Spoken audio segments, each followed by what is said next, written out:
10वीं बोर्ड परीक्षा 2024 साथियों 12 मार्च को आपका हिंदी का पेपर है वो लगने वाला है।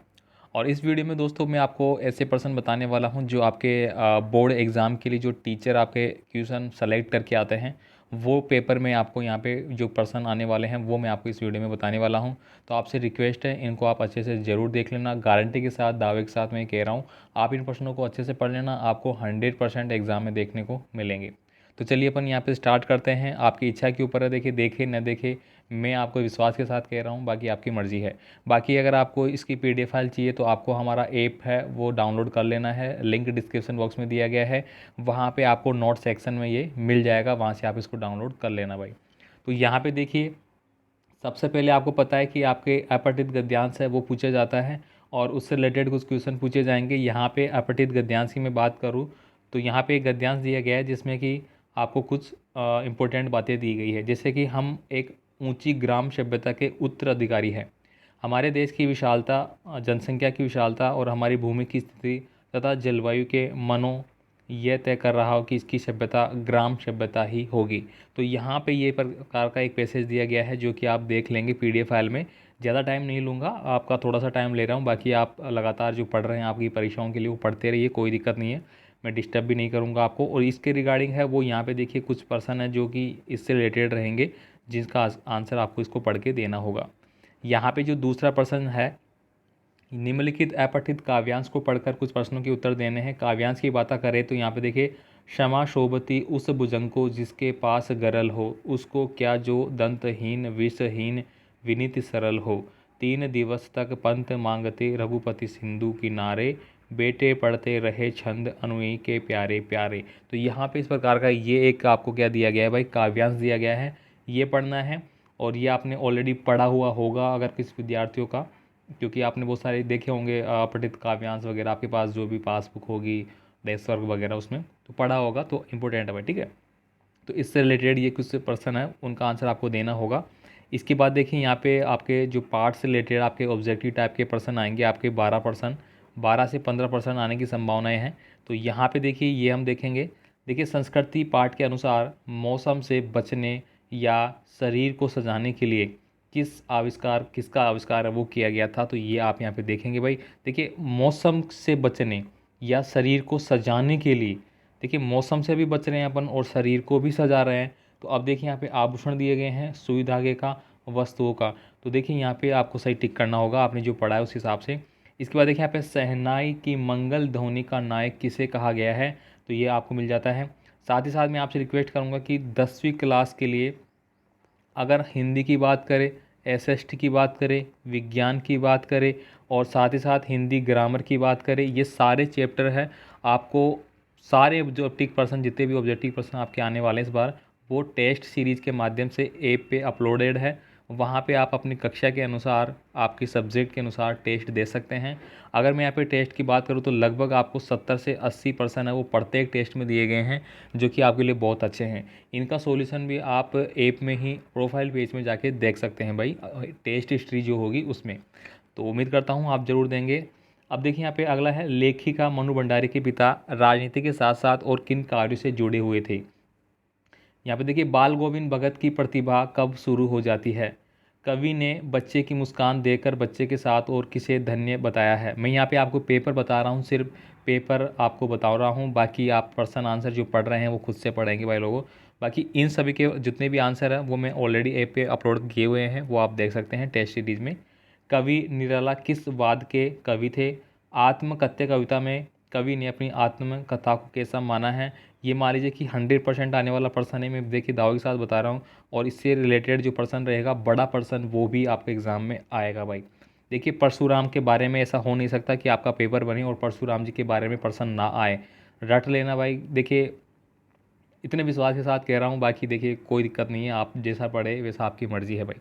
तो यहाँ पे देखिए, परशुराम जी भगवान शंकर को क्या मानते थे। माता का अंचल पाठ में अमोला किसे कहा गया है। साना साना हाथ जोड़ी, ये तो आपने देखा होगा अभी वार्षिक परीक्षाओं में लगभग सभी जगह के पेपरों में आया था ये, ठीक है। तो देखिए सारा पेपर आप जब देख रहे हैं पेपर, तो आपको रियलाइज़ हो जाना चाहिए कि ये पेपर इंपॉर्टेंट है या नहीं है। नहीं है तो आप स्किप करके छोड़ सकते हैं वीडियो को, कोई दिक्कत नहीं है मुझे। अब देखिए यहाँ पे, और बाकी अपने अगर लगता है आपको तो अपने दोस्तों को भी ज़रूर सेंड करना भाई। एक दूसरे से मिलते हुए, एक दूसरे को सपोर्ट करते हुए हमें सक्सेस हासिल करनी है। ठीक है, अब देखिए यहाँ पे अगला है, निम्नलिखित में से कौन सा शब्द ए या प्रत्यय लगने से बना है? तो ये आप कर लेंगे। सागर में गागर में सागर बढ़ना, मुहावरे का अर्थ क्या होगा? तो सरल दोहे की रचना करना, मूर्खतापूर्ण काम करना, असंभव कार्य करना, थोड़े शब्दों में अधिक कहना। तो गागर में सागर का मतलब थोड़े शब्दों में अधिक कहना हो जाएगा। ठीक है, मैं फिर से बता दूं कि आपको PDF फाइलें हमारे ऐप पे मिल जाएगी, लिंक डिस्क्रिप्शन बॉक्स में दिया गया है। यहाँ पे देखिए आपको रिक्त स्थान वाले कुछ प्रश्न रहेंगे जो कि मोस्टली आपके ग्रामर से रहेंगे। देखिए सीधा सीधा बता दूँ, रिक्त स्थान के जो प्रश्न रहेंगे आपके 90% ग्रामर से पूछे जाएंगे। यहाँ पे देखिए कर्म के आधार पर सकर्मक और अकर्मक क्रियाएं होती है। उपसर्ग सदैव सार्थक शब्दों के क्या लगते हैं भाई? उपसर्ग पहले लगते हैं, ये आपको बताइए। दो या दो से अधिक वर्ण या ध्वनियों के मेल को संधि कहते हैं। सर्वनाम के कितने भेद होते हैं भाई? 6 भेद होते हैं। इसके बाद देखिए वह काफ़ी तेज चलता है, यहाँ काफ़ी तेज कौन सा पद है? प्रत्यय का किस रूप से कोई महत्व नहीं होता है? तो ये सारी आप करेंगे भाई। अब देखिए यहाँ पे आपके जो बड़े पर्सन होंगे सेकंड सेक्शन में जो आएंगे, तो यहाँ पे देखिए संधि किसे कहते हैं, ये पर्सन आपके लिए इंपॉर्टेंट हो गया। इसके बाद देखिए बाल गोविंद भगत की पुत्र वधू उन्हें अकेले क्यों नहीं छोड़ना चाहती थी? रट लेना भाई लोगों। ठीक है, इसके बाद देखिए यहाँ पे लेखक मनु भंडारी पुराने पड़ोस कल्चर व आज की जीवन शैली में क्या अंतर मानती है? ये रट लेना भाई, 99% आपकी परीक्षा में आने वाला है भाई।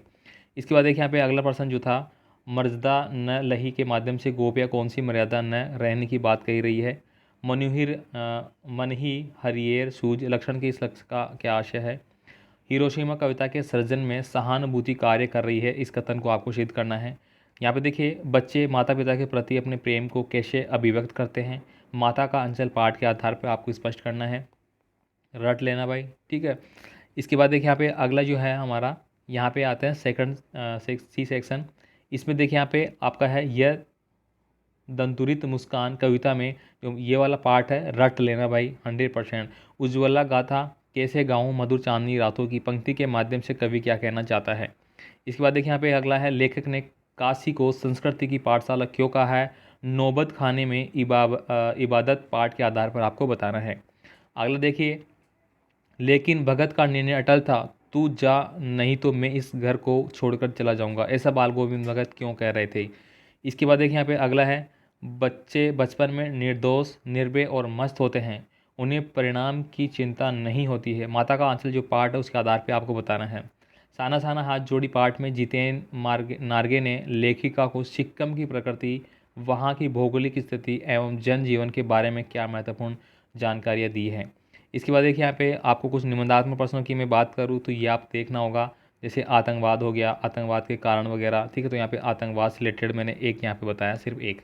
इसके बाद देखिए कविता, उत्साह कविता वाला जो आपका लेसन है उसमें जो प्रश्न है ये देखिए 100% आपकी परीक्षा में आएगा, रट लेना भाई। ठीक है, ये देखिए कविता का शीर्षक उत्साह क्यों रखा गया था?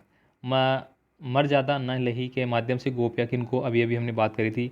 मेहनत कश बादशाहों का शहर किसे और क्यों बताया गया है? तो ये आपके लिए वेरी वेरी इंपॉर्टेंट हो जाता है।